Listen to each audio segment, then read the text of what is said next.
first thought to have.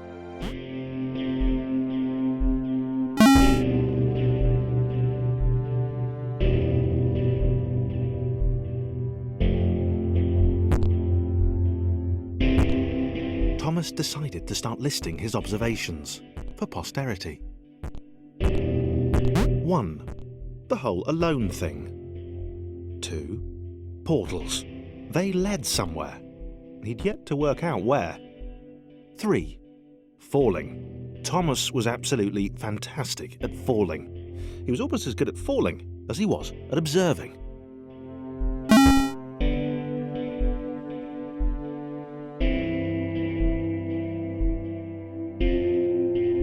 Okay, interesting. Thomas couldn't fall past this block.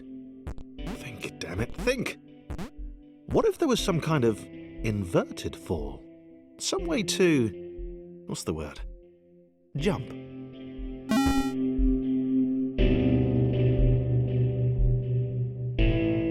A big jump. But Thomas noted there was no real danger in missing it. The world didn't want him to fail here. It was pushing him, but gently.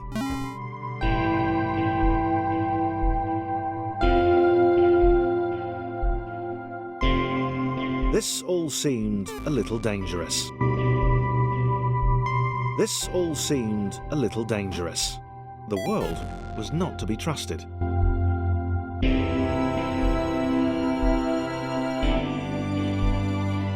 This all seemed a little dangerous. The world was not to be trusted. It was unstable, and it seemed to Thomas that it could let him down at any moment.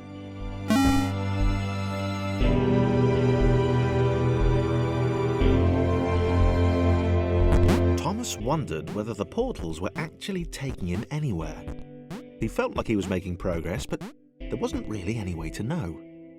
He seemed to be moving predominantly up and to the right, which might or might not be important.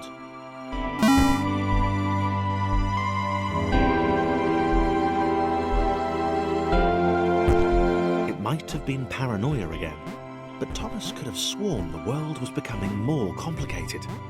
It always seemed to be one step ahead of his skills. It had been designed just for him. He wondered why. Was the world testing him? No, too obvious.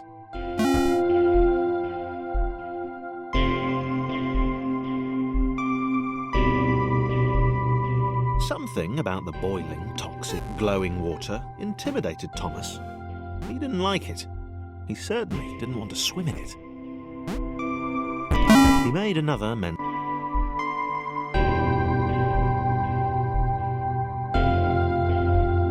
The loneliness was getting to Thomas. No amount of observation or obsessive note-taking could combat that.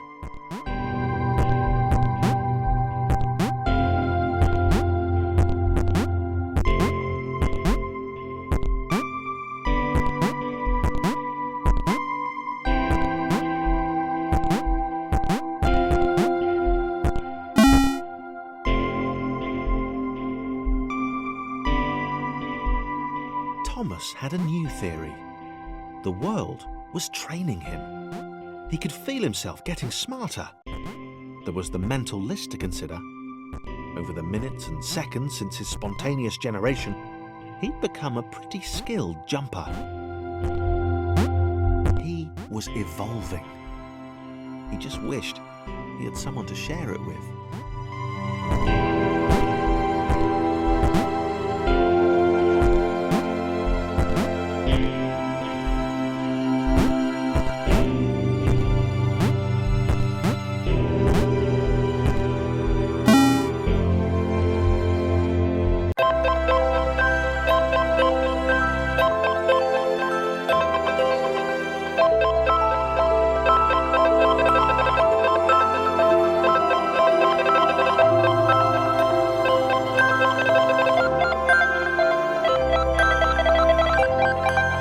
Took an immediate and deep dislike to the skinny red rectangle. Who the hell did this Thomas think he was?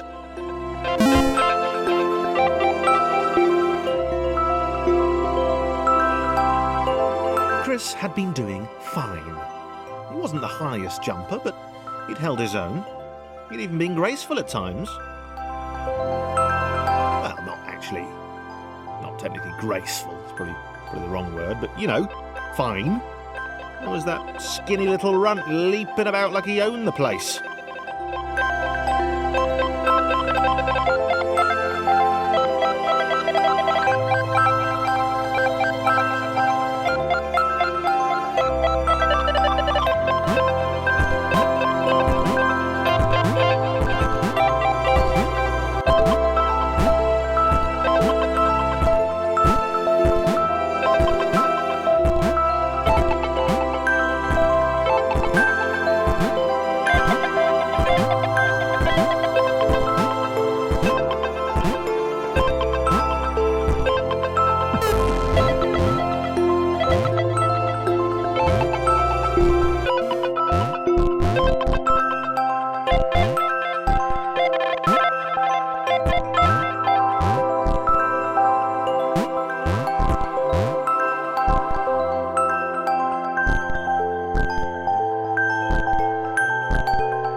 Was more like it.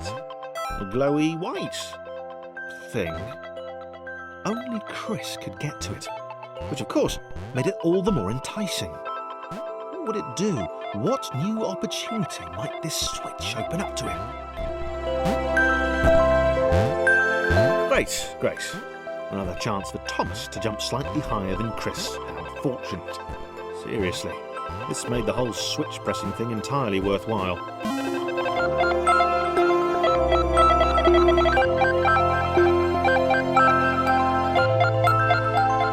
Was this good? Because on the surface, it did not seem good. Chris was pretty scared. Little Red seemed fine, happy to be on his merry little adventure. Chris couldn't shake the feeling that things had taken a significant turn for the worse since Thomas had joined in. Sure, he'd been able to piggyback his way to ever so slightly higher platforms, but where had that got him? Well, to ever so slightly higher platforms, which was sort of his point.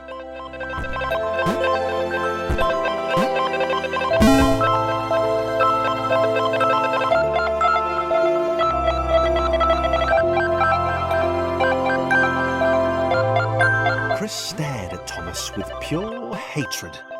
He seemed so very happy at their situation. Friends together, a brave fellowship of quadrilaterals on a quest for greatness. That would be fine. But it was all the obvious observation that Thomas was doing which grated. Every time they saw something vaguely new, Chris would hear a satisfied little from the vaulting idiot. He hoped the next portal would split them up, if only for a few levels.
John knew. He knew that this was his chance, a moment to shine.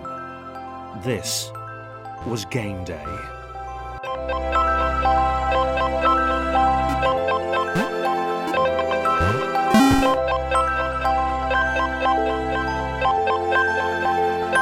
This would not do. John needed room to show off his exceptional skills.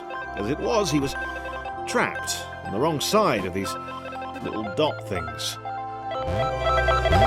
Where did they come from, anyway?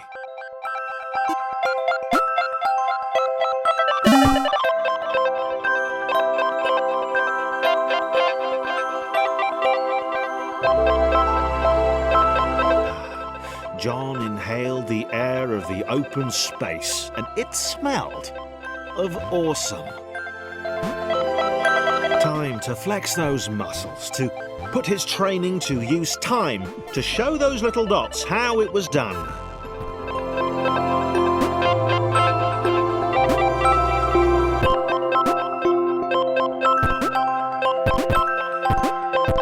John decided to press the switch to let the little dots catch up with him. John cared for his new allies.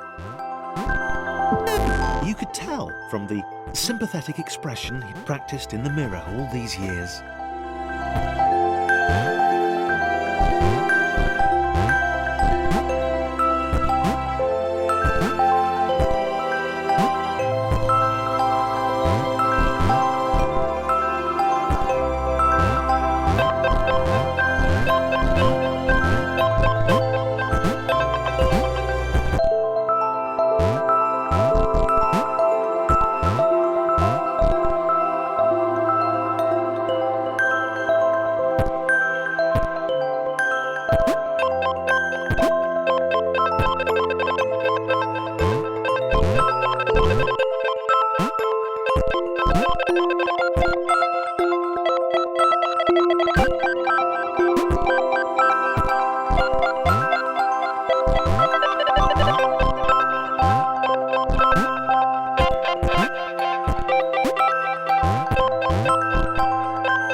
John was happy to keep helping.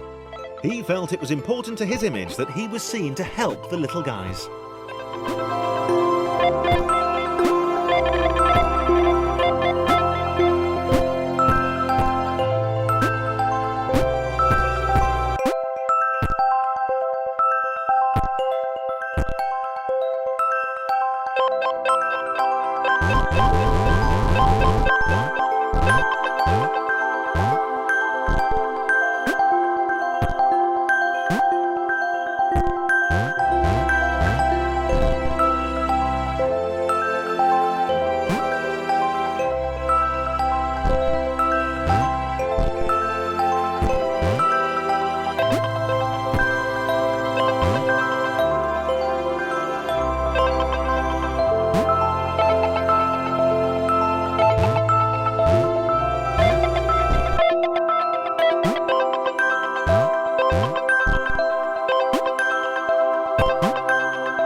So much either. The red one Thomas, had a charming way of applauding every time John jumped.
The angry orange one was less immediately likeable, but his unremitting cynicism and tutting amused John.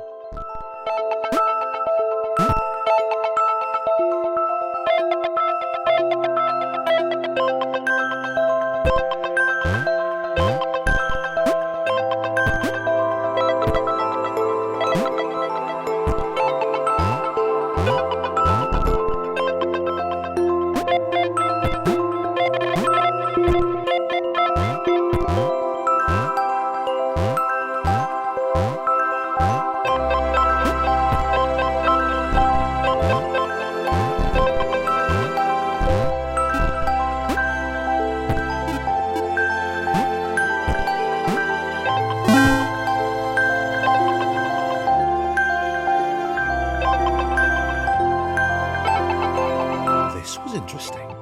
A floating target. This would require coordination, balance, and timing. John was sure the dots would be lost, but he was happy to guide them to triumph.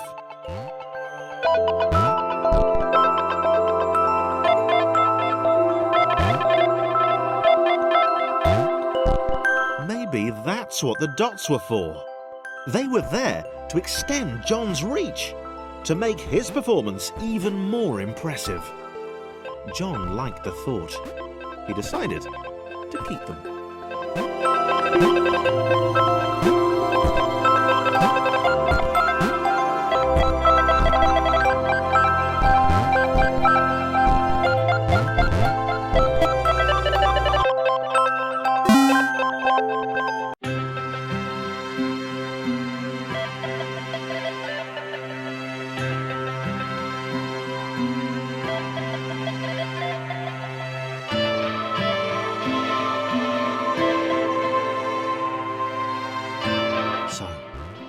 This was how Claire would die. She knew it would happen eventually. She was rubbish at jumping, and she moved slowly. She felt a little like her continued existence was breaking some kind of natural order.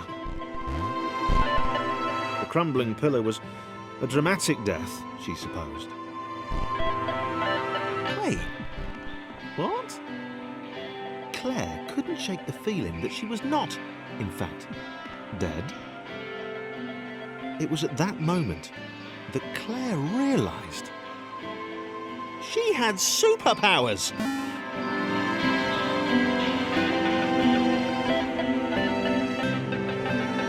She'd need a cape. There was no getting around that. You couldn't be a superhero without a cape. Claire didn't want confusion. If you saw a cape, that made matters clear. You knew what you were dealing with. Claire was all about communication. And, you know, floating in water, which was her superpower.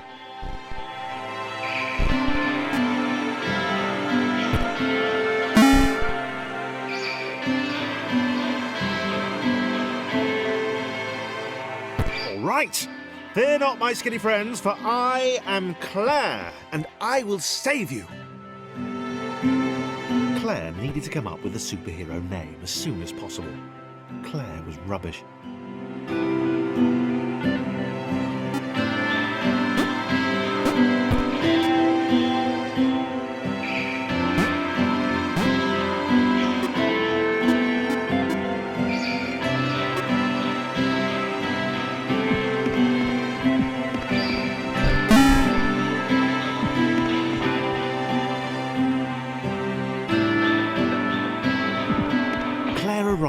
just in time, which was, of course, the perfect moment for superheroes to arrive.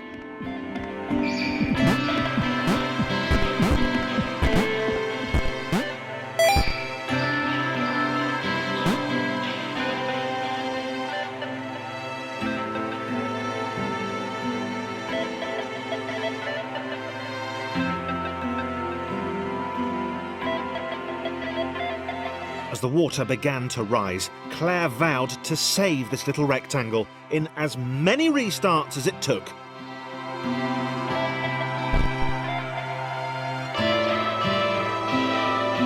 Claire wondered if Thomas would make a good sidekick. Or was she more the lone Avenger type? She'd like that. The sole hero in a world of rectangles and conveniently placed pools of toxic water.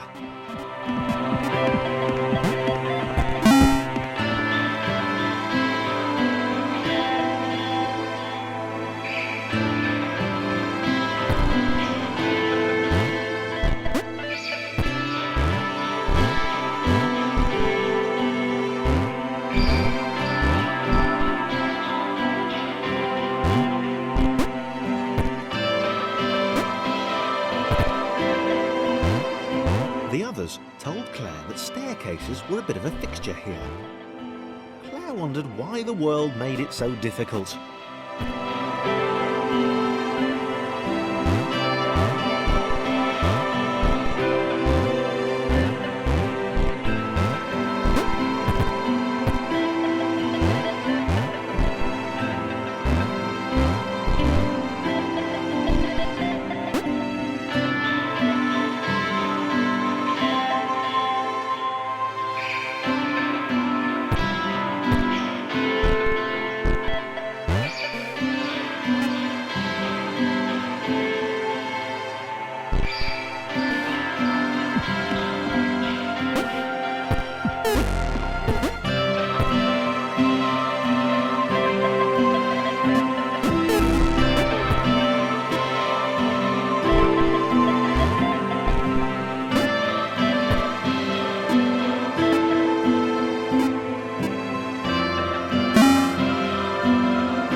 Probably needed a nemesis, a villain who would show their true colours at the worst possible moment, hurting all she held dear.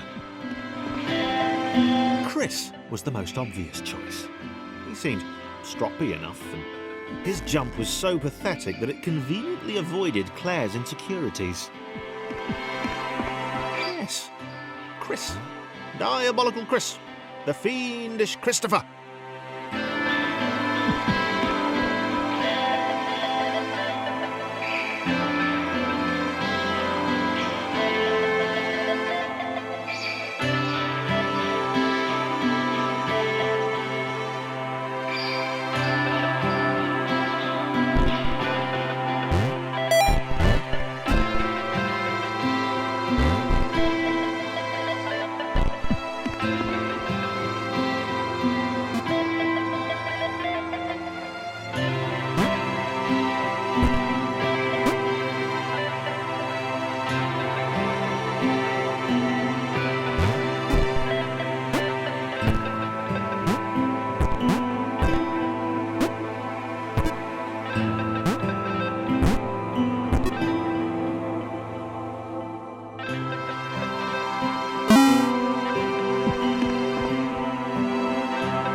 Where had Chris gone?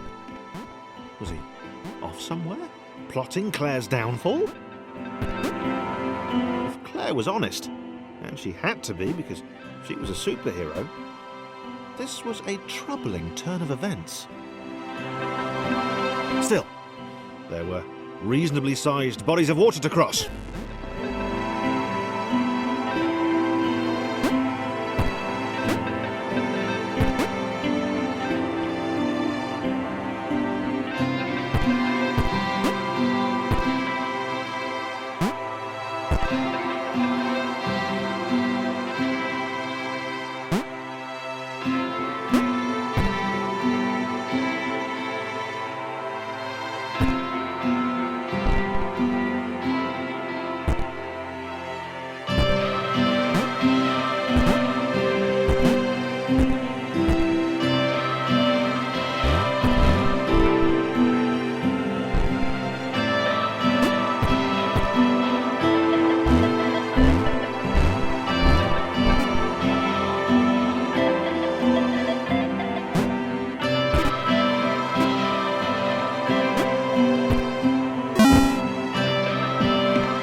water, eh?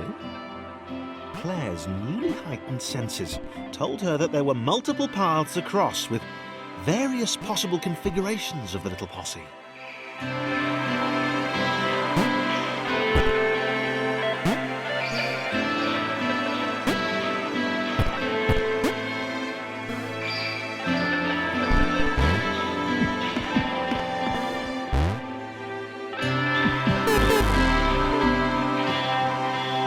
They were doing really well. Claire hoped she could get them all across. John was fully aware he could do this alone. Thomas hoped he'd never have to.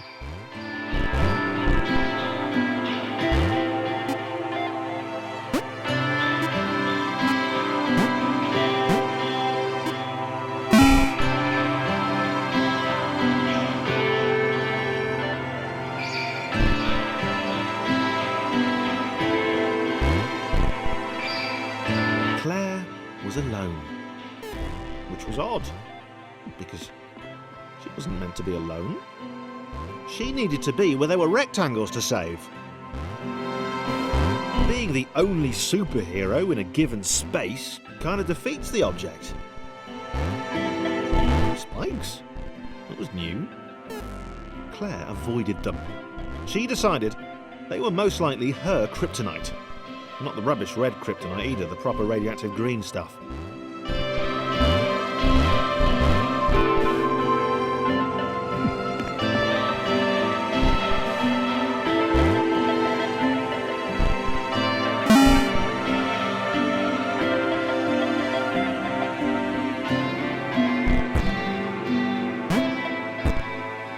Wow, déjà vu. The world was repeating, and this time Thomas was here. Claire felt something had gone wrong. There was a disturbance in the force. Something had altered the matrix. The world was reacting to their progress. It was amassing its forces. It was plotting against them. Claire finally had a nemesis.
Laura was pleased this one was behind a wall. maybe he'd never know what she could do. Maybe they could just have a conversation, hang out. As long as he didn't find out what she could do, which would never happen so long as they stayed separate.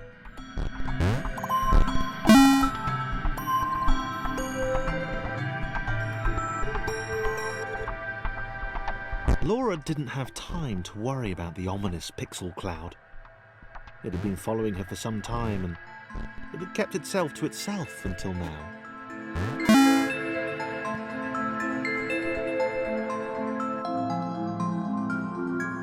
As the square, who had shyly introduced himself as Chris, bounced atop Laura, she began to worry that he was just using her like all the others had.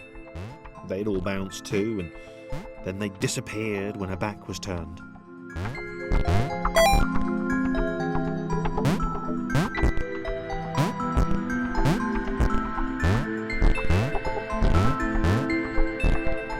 Only the ominous pixel cloud ever remained, looking a little bigger and a little less hungry with every disappearing friend.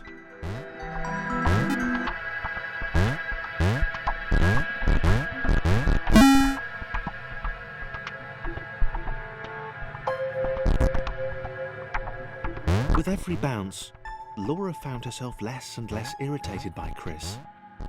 She started to miss him when he wasn't there, on another platform or something.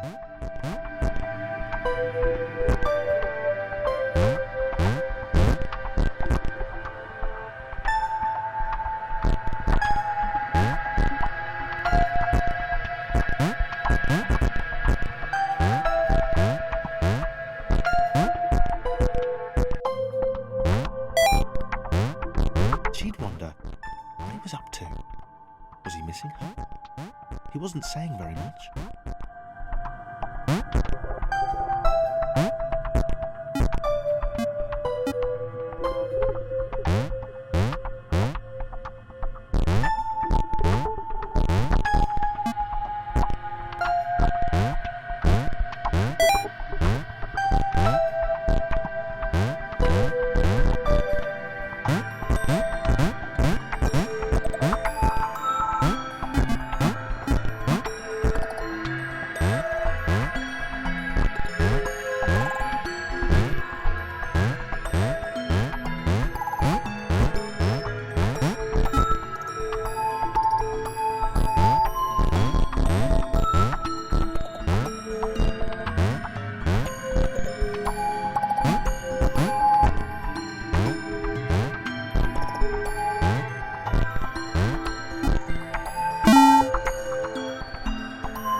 Chris was in love.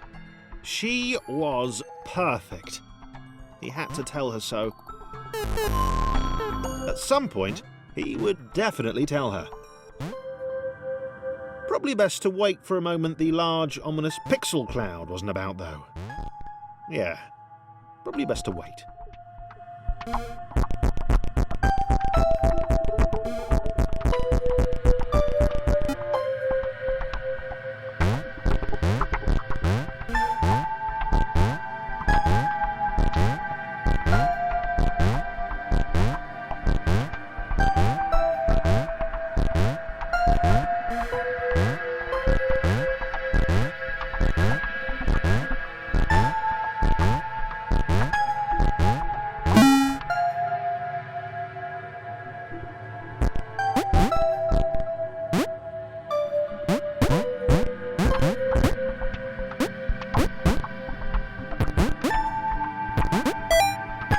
Chris was massively disappointed to run into the gang again. He'd enjoyed the alone time with his new girlfriend.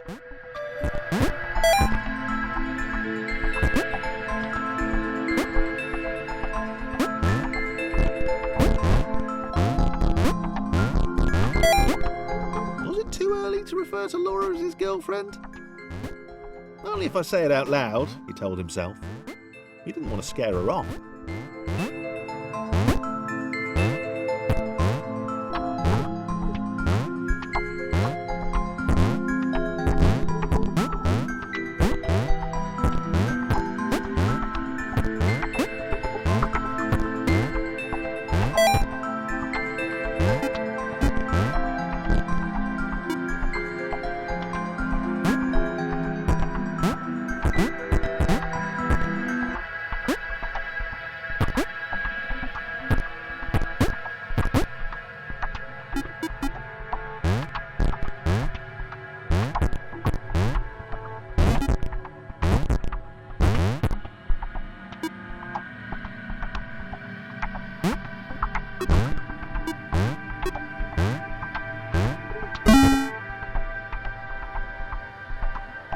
The others seemed suspicious of Laura and the eager-looking pixel cloud of death which seemed to be watching her.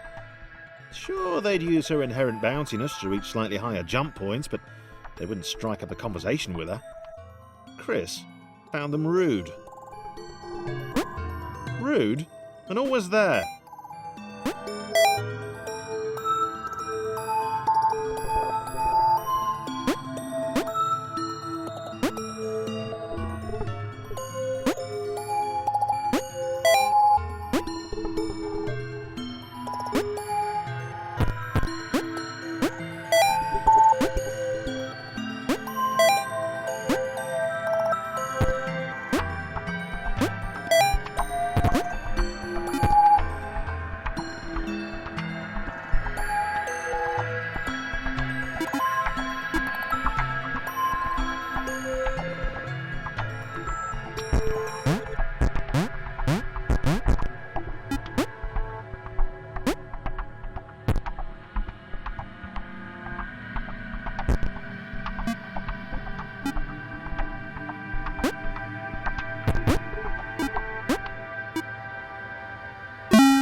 The others wouldn't drop it.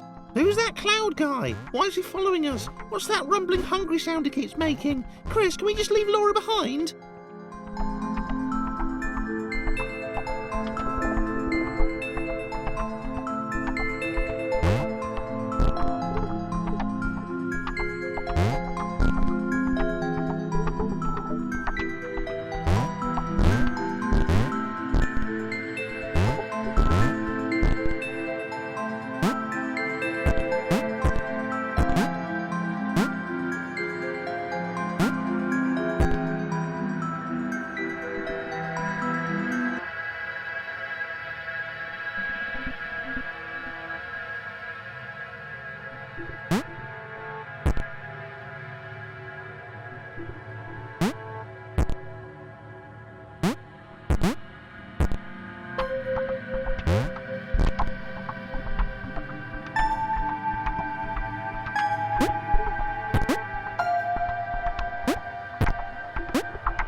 Rude.